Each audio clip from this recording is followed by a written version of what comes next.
मान ये भी लगाए जा रहे हैं कि रोहन गुप्ता जो गए हैं कांग्रेस से बीजेपी में, वो हथियाना चाह रहे हैं और ये साजिश उन्होंने की है। वो हमेशा मसाज में आता और बीजेपी के कई नेता पकड़े भी गए यौन शोषण के मामले में, चाइल्ड ट्रैफिकिंग के मामले में। पुष्प गांगुली हो या कोई भी हो, इनका जो काला चेहरा है किसी छुपा नहीं रहा। दोस्तों नमस्कार, मैं अनुष्मान शर्मा, आजाद हिंद आवाज न्यूज के लिए आपके बीच में एक बार फिर। जब कभी कभी आरोप लगते हैं भारतीय जनता पार्टी नेताओं पर तो बहुत गंभीर आरोप लगते हैं, और जब गंभीर आरोप लगते हैं तो उन गंभीर आरोपों के बारे में चर्चा इस गोदी मीडिया में नहीं चलती। अगर कोई प्रवक्ता बोल दे कि आप तो गोदी मीडिया हैं, तो वो खुद पूछने लगते हैं कि आप किसकी गोदी में खेलती हो। इस तरह की तो भाषा हमारे पत्रकारों की हो गई है। लगता है कि ये ठेठ वही पत्रकार हो गए हैं जो अयोध्या के हारने पर अयोध्या वासियों को गालियां दे रहे हैं, और ये पत्रकार फिर मतलब उसी तरह की हरकतें कर रहे हैं। कभी सरकार से सवाल नहीं कर रहे अमित मालवीय के बारे में। एक भी गोदी मीडिया के पत्रकार ने सवाल नहीं पूछा है। खबर लीक हो जाने के बाद 5 अखबारों में यह खबर छप चुकी है। द हिंदुस्तान लिखता है अमित मालवीय पर आरएसएस से जुड़े शख्स ने लगाया यौन शोषण का आरोप। अब 10 करोड़ का मुकदमा भी कर दिया है। कांग्रेस भी कूदी इस मैदान में। केंद्र के सत्ताधारी भाजपा के आईटी सेल के हेड अमित मालवीय पर राष्ट्रीय स्वयंसेवक संघ के एक कार्यकर्ता शांतनु सिन्हा ने महिलाओं का यौन शोषण करने के गंभीर आरोप लगाए हैं। सिन्हा ने सोशल मीडिया पर पोस्ट के जरिए अमित मालवीय पर कई संगीन आरोप लगाए।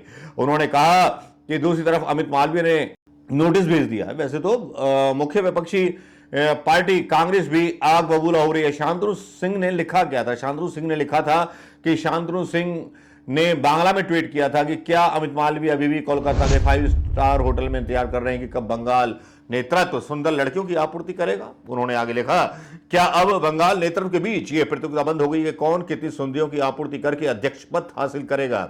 शांतनु अपने ट्वीट में लिखते हैं कि अमित मालवीय न केवल 5 सितारा होटलों में बल्कि भारतीय जनता पार्टी कार्यालय के अंदर भी महिलाओं का यौन शोषण करते हैं। अब यह होना था कि विवाद में कूद गई कांग्रेस। तो कूदना तो था ही, महिला का मामला था। अब वो रेवन्ना रेड्डी का भी मामला था। अब अमित मालवीय ने पता नहीं किस किस के साथ सीडी वीडी तो नहीं बनाई होगी, तो लीक होने का तो प्रश्न नहीं है।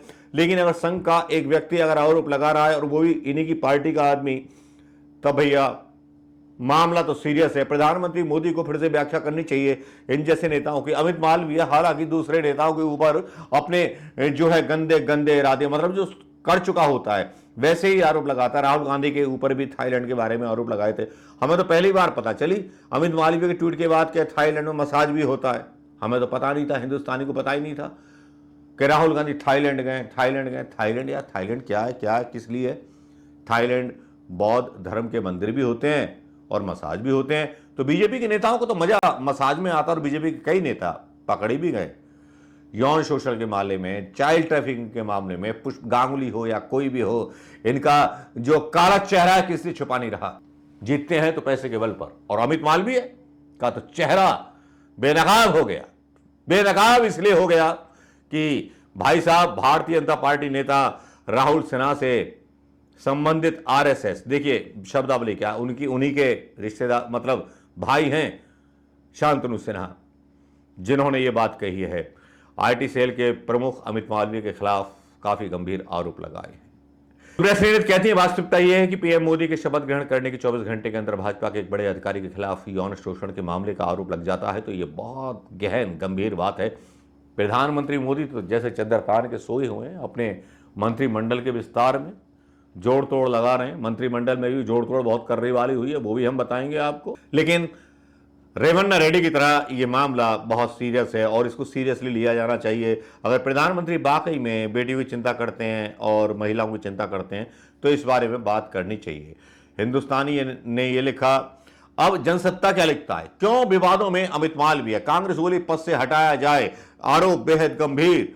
तो भाई इतने सारा प्रिंट मीडिया अमित मालवीय के पीछे पड़ गया, उसकी सरकार होते हुए प्रधानमंत्री मोदी या मोदी 3-0 की सरकार होते हुए, तो किसी ना किसी की तो शय होगी। एक अनुमान ये भी लगाए जा रहे हैं कि रोहन गुप्ता जो गए हैं कांग्रेस से बीजेपी में, वो हथियाना चाह रहे हैं और ये साजिश उन्होंने की है। वो अमित मालवीय के बारे में जानते थे कि लौंडियाबाजी करता है, वो गंदी जुबान होगी ना, वो यूपी वाली जुबान होती है लौंडियाबाजी करना, तो करते होंगे।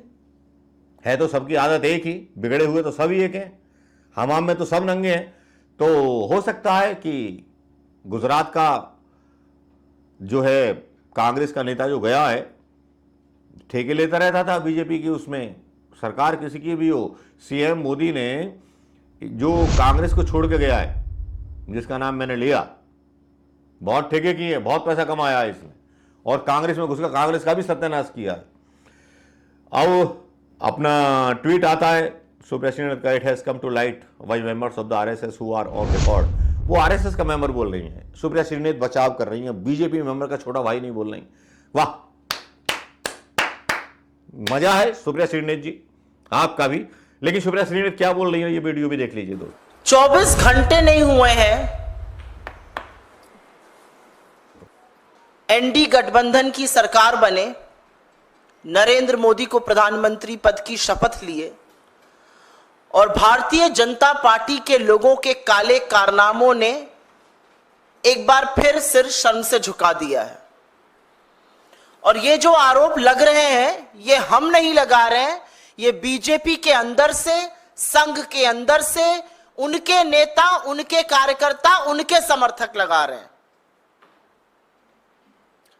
अब जो आरोप सामने आया है उसमें बीजेपी के नेता और उनकी आईटी सेल, जिसको मैं फेक न्यूज की फैक्ट्री कहती हूं, उसके सरगना अमित मालवीय पर आरएसएस के एक नेता ने यौन शोषण का गंभीर आरोप लगाया है।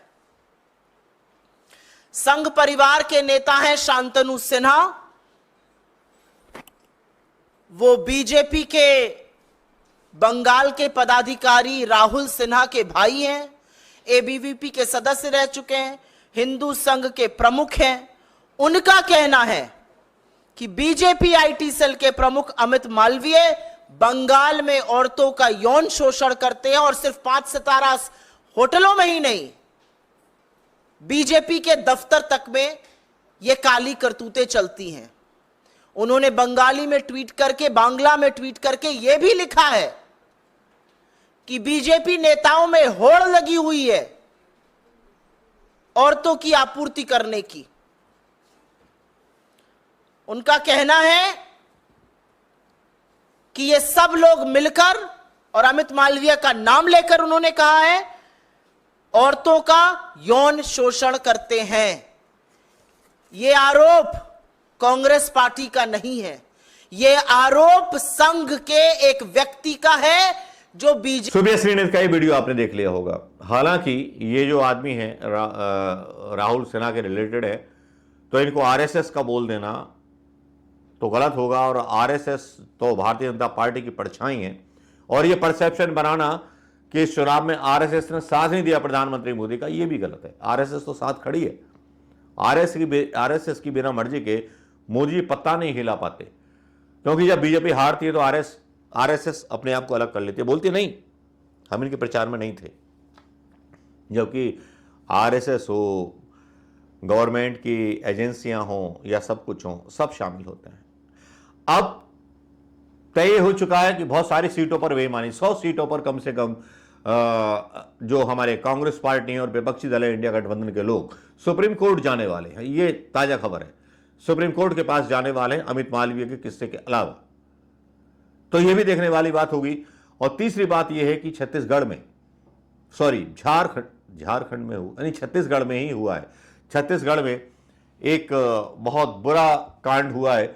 यहां पर जो है सतनामी समाज, जो दलित समाज है, जो अपने आप को हिंदू नहीं मानता, उनके तीर्थ स्थल पर कुछ छेड़छाड़ हुई, तो वहां बलौदी बाजार में आग भड़क गई।